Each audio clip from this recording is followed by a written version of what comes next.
Hello, everyone, and welcome to another episode of this series called Stand Up and Out on the Forgotten Generation podcast of your host, Troy. This series is about amplifying the lost voices of your people and that are misrepresented in SEND and invisible disabilities, sharing lived experiences to stand up and out in the world on their journeys. And today's guest on this episode is Jacob.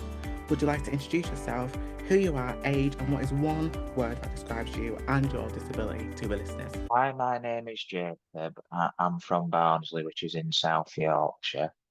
I am a disability worker. I work at Pendry Hospital. I'm a porter there. I am 24 years old. The disability I would describe, I have autism, and I'm a very talented, powerful young man and very speakative. I love that. That is so amazing. Thank you so much for your intro, Jacob. And it's so good to have you on today's episode. And so, what is your journey as a neurodivergent person? So as a disability person born at Barnsley Hospital, my journey started through nursery to box where there was so young people there, and then I went on to St Edmunds, and then I went on to Greenacre and to Wakefield College where I did travel and tourism courses, and came on to Project Search, and Project Search is an internship program where you'll do 3 rotations in a department within a hospital setting. And well, I did like patient portering and sterile services, plus I did facilities portering as well. The Project Search, they'll work with you to see what department you'd like to go in, and really supportive tutors. And then I became a graduate and got a job. Wow. So inspiring on your journey. And you kind of went to Project Search and then you and did a rotation. I believe I three like 3 rotations. Yes. And then you kind of like and got a job from that, which I think is such amazing because you built lots of skills, like communication skills, you built listening skills into that. I think it's so important that you went to that program that helped you and get a job and also understood your disability. Yeah. And is there any other roles you have been able to do as a neurodivergent person? I think I struggled with sterile services and they had to swap the rotation. That's the thing with Project Search. They'll switch your rotations around if something wasn't going well. They're able to switch your rotations around. Absolutely.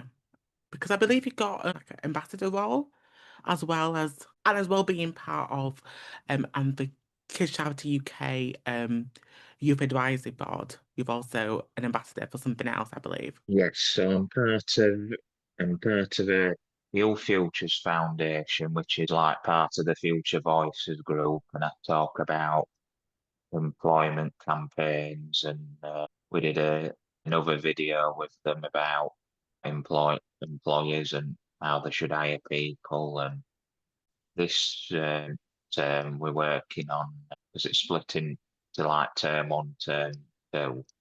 We're working on a Good Work Summit event. So we're working on like a snakes and ladders game. I'm also part of Project Search as well. I'm part of the Graduate Alumni Network where they'll give you guidance on your CVs and cover letters and any employment. I'm part of a new group we have called the Shadow Board, which is a really big board to discuss things about Project Search. Wow, so amazing. I love all that. You're absolutely such an inspiration. You're doing such an amazing things.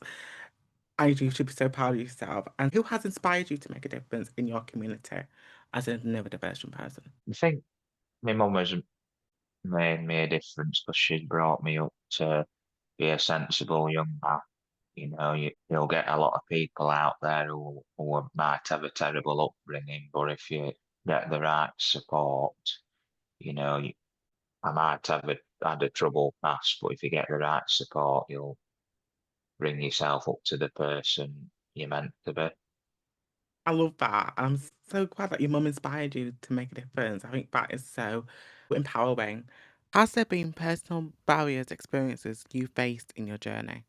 Yeah, before Project Search, it was really difficult to get into employment because I used to work at a warehouse at Hermes. I think I got like a broomstick and they bullied me. So it wasn't really that long before when I started Project Search. And that's really sad, that. And you shouldn't be treated like that because everyone should be treated with respect and everyone should be able to have that same opportunities like everyone else. And I'm so sorry that your experience felt that way and being bullied is because it's really horrible feeling that. And so what is the key issues you think young people with special educational needs and disabilities facing right now and why? So I think with a lot of young people with special educational needs would be employment um, and education. Some people might not get into education or employment because they might not be aware of projects. There might not be enough awareness around supported internships for employers, and if there were more awareness, people would get into employment. Absolutely, because I think a lot of young people don't know much about an internship program. They don't know the opportunities that could be given to them to even get a job and to access those opportunities of work experiences. Those are the issue actually, because a lot at the moment is about employment and how young people and for those who are unemployed are not getting that like right support. And you're so right on that one. And so if you were the Prime Minister or an MP, what would you do and say to them in better supporting our voice? If I were a Prime Minister or an MP, make sure there were more awareness of supported internships.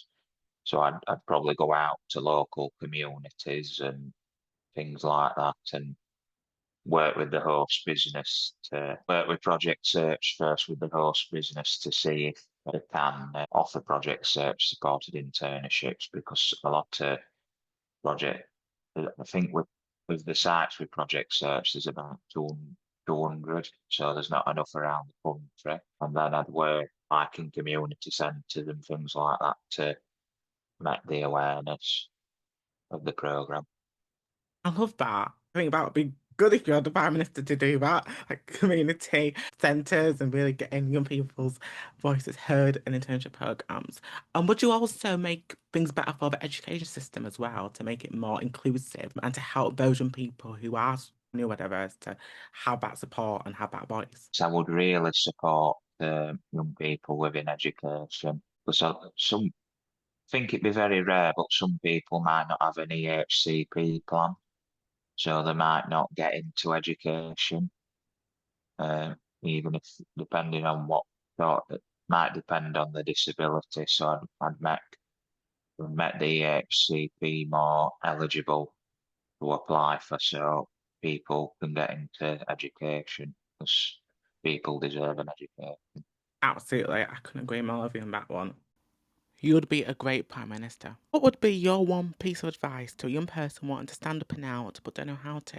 I would say just do it. It is hard work because I'm part of so many forum groups now, and it's good to have a voice from the groups that I'm doing, and it's good to have a voice. Oh, I love that. Thank you so, so much for your advice. It's really so, so inspiring. And I'm sure many listeners listening to this episode will love what you said, Jacob. And that's it for today's episode. Thank you, Jacob, for coming on today. You're welcome. Please support the podcast by subscribing and rating the podcast. I'd love to hear what you like and what could be better for future episodes. If you want to find me, you can find me on Instagram and iwill.troy and also on X, iwill_Troy. Tune in to next week's episode.